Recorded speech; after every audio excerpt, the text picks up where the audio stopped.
하나님의 말씀은 신약성경 사도행전 3장 말씀 보겠습니다. 사도행전 3장 1절에서 10절까지입니다. 신약성경 190쪽입니다. 사도행전 3장 1절로 10절까지 한 절씩 교독합니다. 제9시 기도 시간에 베드로와 요한이 성전에 올라갈 새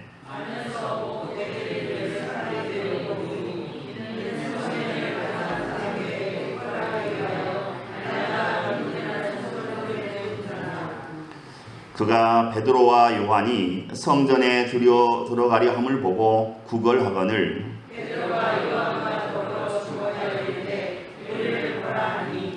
그가 그들에게서 무엇을 얻을까 하여 바라보거늘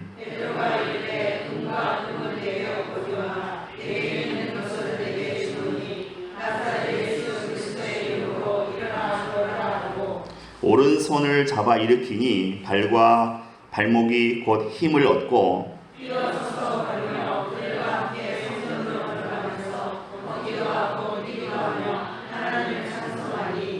모든 백성이 그 걷는 것과 하나님을 찬송함을 보고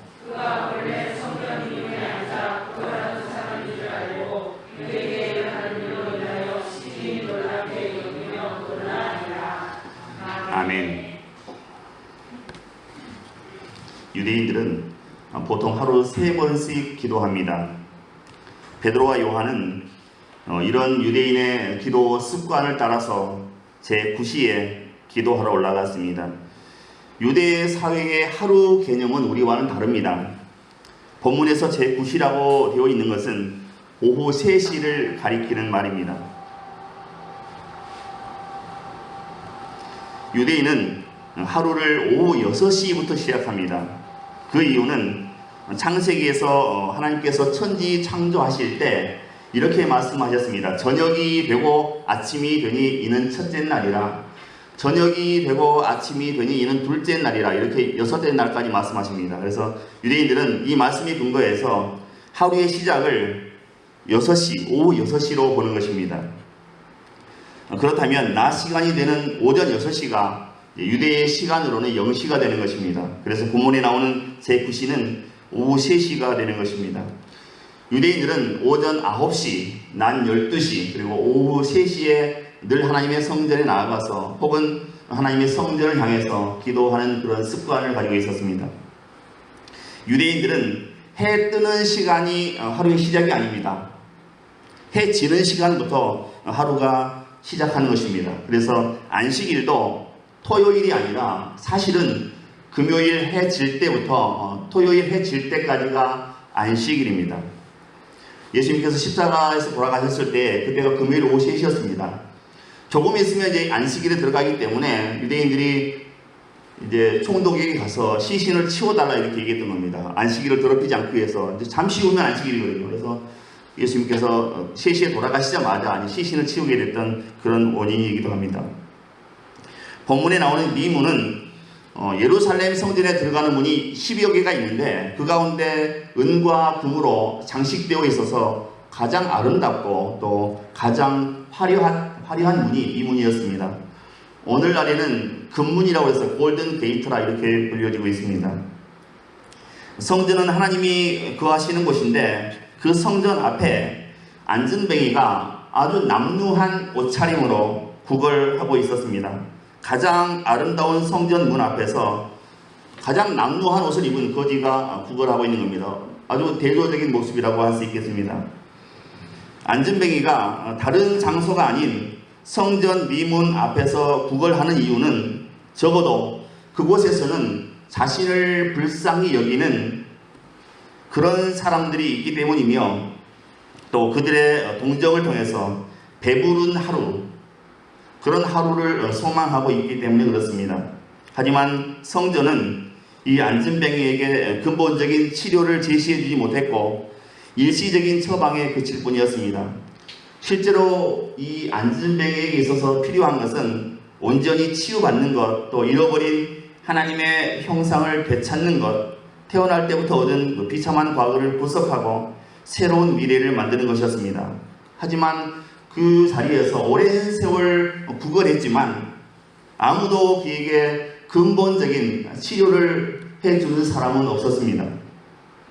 작은 동전 하나 던져주는 것으로 내 할 일 다 했다고 그렇게 지나가는 사람들이 대부분이었습니다.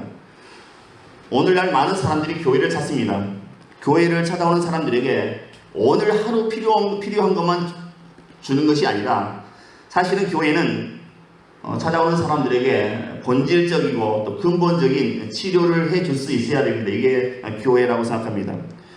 나면서부터 안진병이 된 이 사람의 유일한 목적은 돈을 얻는 일입니다. 그에게는 지나가는 사람의 인격이나 종교나 또 진리나 인생의 보람 등에는 전혀 관심이 없었습니다. 매일같이 그 자리에 출근하는 목적은 오로지 돈을 얻기 위함이었습니다. 이 사람은 인생들이 누리는 행복이나 또 자유와 평화, 헌신의 기쁨은 경험해 본 적이 없습니다. 이 안진뱅이는 인생으로 살았으나 인생을 몰랐고 사람으로 살았으나 사람됨을 경험하지 못한 사람이었습니다.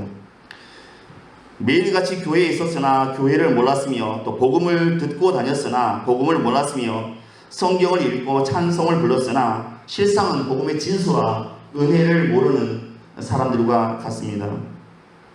왜 이렇게 되었겠습니까? 물고기는 물에, 나무 뿌리는 흙 안에 있어야 됩니다. 또 기차는 기차 레일 위에 있어야 행복하고 편안한 것입니다. 인생은 원래 하나님과 함께 하나님을 섬기며 하나님의 은혜 속에서 살게 되어 있었습니다. 그러나 이것이 답답하고 싫다고 에덴 동산을 뛰쳐나왔습니다. 그래서 에덴을 잃어버렸다 해서 신라원이라고 부릅니다. 이는 마치 물고기가 물 밖으로 또 나무 뿌리가 흙 밖으로 뛰쳐나온 것과 다를 바가 없습니다. 인간이 행복을 누리는 유일한 길은 하나님께 돌아가고 또 하나님을 섬기며 하나님께 순종하는 길밖에는 없는 것입니다. 오늘 본문 6절에서 베드로가 은과 금은 내게 없거니와, 이 말은 은과 금이 원래부터 나한테는 없었다, 이런 부정의 표시입니다.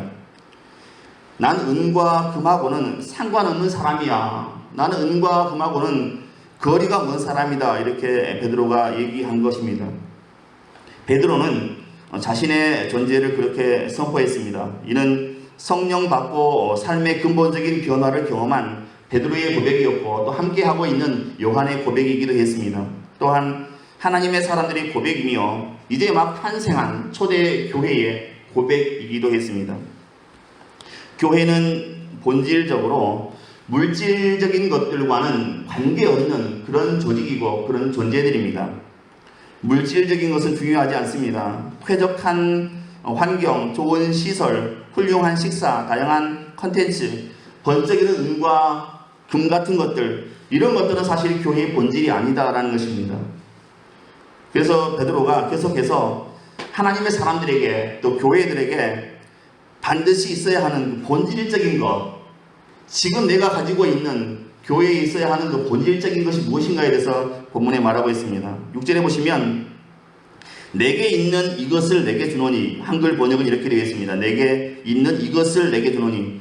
원어 성경에는 이 있다는 그 단어를 에코라는 그 단어로 번역하고 있습니다. 가지다는 뜻입니다. 그래서 좀 더 정확하게 이 6절을 번역하자면 내가 가진 것을 내게 주노니, 이렇게 번역해야 정확한 번역입니다. 베드로는 태어날 때부터 이런 것을 갖고 있지 않았습니다. 지금 현재 소유하고 있는, 소지하고 있는 것을 말합니다. 본래부터 갖고 있었다는 뜻이 아니라 지금 받아서 가지고 있는 것입니다. 무엇이겠습니까?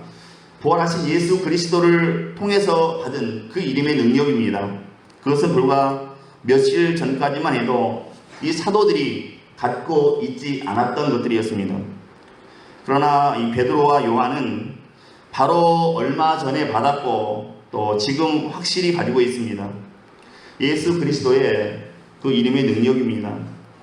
교회와 하나님의 사람들에게 중요한 것은 예수 그리스도, 그분의 능력을 가졌는가 하는 것입니다. 사실 주님의 교회는 예수의 이름만 가지고 있으면 됩니다. 그거면 충분하다고 생각합니다. 은과 금이 아닌 예수의 이름이 교회의 자랑이 되어야 합니다. 이것이 교회의 절대적인 자산입니다. 예수의 이름이 교회의 자산입니다. 사람 많이 모여서 권력 있네 없네 이게 교회의 자산이 되지 않습니다. 예수 이름이 교회의 절대적인 자산이 되는 겁니다.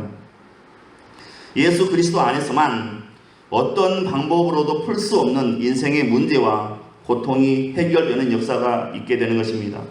은과 금이 아닌 예수의 이름이 교회의 정체성이고 교회의 본질이다 하는 사실입니다.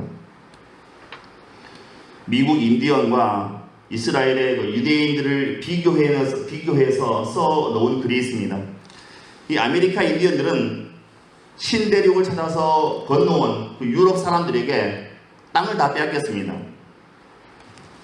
그리고 지금 현재는 인디언 보호구역이라는 그 집단 거주 지역에서 정부로부터 지원받는 그 생계보조비를 받으며 살아가고 있습니다. 미국 어디에도 잃어버렸던 우리 원주민의 땅을 회복하자, 다시 나라를 세우자 이렇게 생각하는, 이렇게 말하는 인디언은 아무도 없습니다. 그냥 나라에서 주는 보조금 받아서 머리 길고 그렇게 살아가고 있습니다. 하지만 반대로 이스라엘의 유대인들은 예수님 오시기 586년 전, 주전 586년에 바벨론 제국에 의해서 유대가 멸망했습니다. 그 이후에 페르시아 제국, 또 헬라 제국, 로마 제국의 지배를 차례대로 받았습니다. 그리고 2차 세계대전 때에는 히틀러에 의해서 600만 명 이상이 희생당하는 그런 비극을 경험하게 되었습니다. 이쯤 되면 유대인들은 이 세상에서 전멸했어야 됩니다. 사라졌어야 합니다. 하지만 1948년 유대인들은 지금의 가나안 땅 팔레스틴에 이스라엘 나라를 세웠습니다. 이스라엘 국가를 세웠습니다. 1948년입니다. 나라가 멸망한 지 2534년 만의 일이었습니다. 유대 나라가 바벨론 제국에 의해서 멸망한 뒤에 2534년이 지난 후에 1948년도에 지금의 팔레스틴에 이스라엘 국가를 다시 세웠습니다. 우리나라도 1948년 8월 15일이 정부 수립일입니다. 우리와 거의 비슷합니다. 2500년 동안 흩어져 있던 유대인들이 다시 그 땅에 모여서 이스라엘 국가를 세운 겁니다. 국기를 만든 겁니다. 이것은 인류 역사에 있어서 아주 전무후무한 일이었습니다. 이런 유대인들과 또 아메리칸 인디언들의 역사를 통해서 우리가 배울 수 있는 것이 무엇이겠습니까? 스피릿의 중요성입니다. 믿음의 중요성입니다. 믿음은 그 어떤 힘보다 강하다는 사실입니다. 그러면 무엇을 믿어야 하는가? 그 믿음의 대상이 누구인가? 바로 예수 그리스도입니다. 예수 그리스도가 우리의 삶 가운데 들어오게 되면 우리 또한 변하게 되는 것입니다. 그동안 자신만을 위해서 살던 사람이 더 이상 자신을 위해서 살지 않고 하나님의 영광을 위해서 살아가게 되는 것입니다. 비록 인간의 육체를 입고 있기 때문에 100% 온전하게 살아갈 수는 없었겠지만 삶의 목적이 자신의 유익이 아닌 이제는 하나님의 영광을 위해서 살아가게 된다 하는 것입니다. 이제 삶의 목적이 바뀌게 되는 것입니다. 점심 드시고 가장 졸린 시간입니다. 사투를 벌이고 있는 분도 계신 것 같습니다. 졸은 거에 사투를 벌이는 분도 계신 것 같은데 잠시 쉬어가겠습니다. 조선의 19대 임금이 숙종임금입니다. 숙종임금입니다. 이때 유명한 사람이 후궁 가운데 장희빈이라고 했습니다. 다들 아실 겁니다. 사극의 주인공으로 자주 만들어졌죠. 장희빈. 이 장희빈이 숙종의 정부인, 전부인이라고 그러죠. 인현 왕후를 시해하려다가 발각됐습니다. 그래서 이 숙종 임금이 장희빈에게 사약을 내렸습니다. 근데 장희빈이 그 사약 그릇을 받아들고 너무 원통해서 그 사약 그릇을 들고 숙종 임금에게 뛰어갔습니다. 그리고 숙종 임금님에게 그 사약 병을 보이면서, 그릇을 보이면서, 전하, 이것이 진정 전하의 마음이옵니까? 그랬더니 숙종 임금께서 두 눈을 지그시 감고 잠시 괴로운 듯이 생각하시더니 눈을 뜨고 이렇게 얘기했습니다. 그대에 대한 내 마음은 사약 그릇 옆구리에 적어 놓았느니라. 이 말을 듣고 장희빈이 드디어 나에게도 살 길이 열렸나 보다 하고 사약 그릇을 옆에 봤습니다. 뭐라고 써있나? 이 장희빈은 그 사약을 마시기도 전에 그 글을 보고 그만 거품 물고 죽고 말았습니다. 그 사약 그릇 옆구리에는 이렇게 써 있었습니다. 원샷. 원샷 이렇게 써 있었다고 합니다. 그래서 장희빈이 그걸 보고 사약을 마시기도 전에 거품 물고 돌아가셨다. 오늘 아침에 어떤 그 글을 보다가 이런 글이 써 있더라고요. 어떤 50대 아저씨가 한참 바쁠 시간에, 은행이 한참 바쁠 시간에 막 헐레벌떡 뛰어오더니 그 창구 여직원에게 그러랍니다. 신호 위반 벌금 내려왔어요.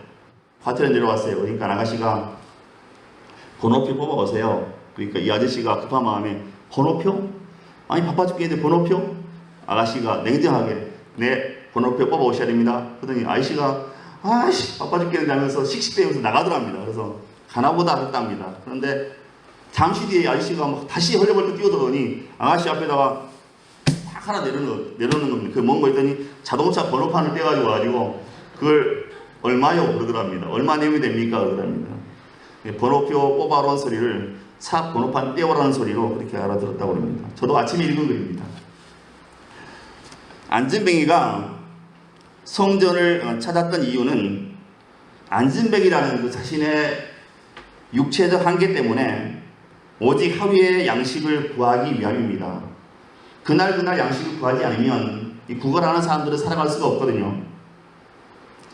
그러나 예수 그리스도의 이름을 받은 후에 예수 그리스도의 이름이 그의 삶 가운데 실제적으로 나타나니까 이제 이 사람이 성전을 찾는 그 이유가 목적이 달라졌습니다. 이 사람은 더 이상 자신의 유익을 위해서 성전을 찾지 않습니다. 자신을 회복시켜 주신 그 하나님께 감사해서 도저히 가만히 있을 수가 없어서 그분을 찬양하기 위해서 성전을 찾는 것입니다. 하나님께 영광을 돌리기 위해서 성전을 찾게 되는 것입니다. 본문 8절 보시면 뛰어서서 걸으며 그들과 함께 성전으로 들어가면서 걷기도 하고 뛰기도 하며 하나님을 찬송하니 이렇게 기록하고 있습니다. 상처 입은 치유자라는 그 책을 쓴 헨리 나우엔이라는 기독교 작가가 있습니다. 아주 유명한 작가입니다. 저도 20년도 훨씬 넘었을 때 신학생 때 이분 책을 여러 번 읽었습니다. 이분 책을 읽으면 치유되는 뭐가 있습니다. 이분이 하버드 대학교 정교수였습니다. 하버드의 교수였는데 이분이 갑자기 그 많은 책을 내고 그 다 베스트셀러가 됐습니다. 명예도 없고 돈도 다 벌었습니다. 이분이 내는 책은 무조건 베스트셀러입니다. 유명한 분인데 이분이 갑자기 하버드대 교수직을 내려놓고 사라졌습니다. 그리고 그가 간 곳은 정신지체 장애자들을 보호하고 있는 시설이었습니다. 이 시설에 이 나우엔 교수가 입사해서 이분이 하루 종일 하는 일이 이 환자들의 대소변을 받아내는 일이었습니다. 하버드 대학교 그 유명한 교수가 교수직을 버리고 지금 한다는 게 지체장애자들 그 시설 찾아가서 거기에 취직해서 하루 종일 대소변을 받아내는 일이었습니다. 이것을 본 많은 지인들이, 많은 사람들이 이렇게 물었습니다. 아, 왜 그렇게 했냐고. 하버드대 교수면 얼마나 명예직인데 그걸 버리고 환자들의 대소변을 받아내고 있느냐고. 하도 많은 사람들이 이렇게 질문하니까 이 나우엔 교수가 책을 하나 썼습니다. 그에 대한 책을 써냈습니다. 그 책 이름이 In the Name of Jesus, 예수님의 이름으로라는 책입니다. 이 책에서 이렇게 얘기합니다. 예수님을 만나려면 낮은 자리, 또 섬김의 자리, 겸손한 삶, 종의 자리로 나아가야 예수님을 만날 수 있다. 나는 지금까지 올라가기만 추구했는데 그런 내 삶 속에서는 예수님이 보이지 않았다. 그리고 세상의 부귀영화, 명예를 다 얻어도 예수님이 없으면 의미 없는 삶이고 모든 것이 허사라는 걸 내가 깨달았다. 그래서 내가 지금 이렇게 하고 있는 것이다. 이렇게 책에서 글을 써놨습니다. 낮은 곳으로 임할 때, 우리가 스스로 낮은 곳으로 임할 때에 예수님을 만날 수 있었다고 그는 말합니다. 물이 높은 곳에서 낮은 곳으로 흐르듯이 은혜와 구원도 높은 곳에서 낮은 곳으로 흐른다. 그런 원리를 얘기한 것 같습니다. 인생은 은과 금이 아니라 예수님의 이름으로만 한계를 뛰어넘을 수 있습니다. 정말 중요한 얘기입니다. 은과 금이 아니라 예수의 이름으로만 우리는 모든 한계를 뛰어넘을 수가 있습니다. 교회는 재정의 여유나 또 많은 성도의 숫자가 아닌 그리스도의 이름으로 모든 한계를 극복할 수가 있는 것입니다. 우리 개인도 마찬가지입니다. 우리의 영적인 문제 또 육체적인 문제도 돈 가지고 안 되는 게 많습니다. 우리는 그리스도의 이름으로 우리의 육체적인 또 영적인 모든 한계를 극복할 수 있다는 사실입니다.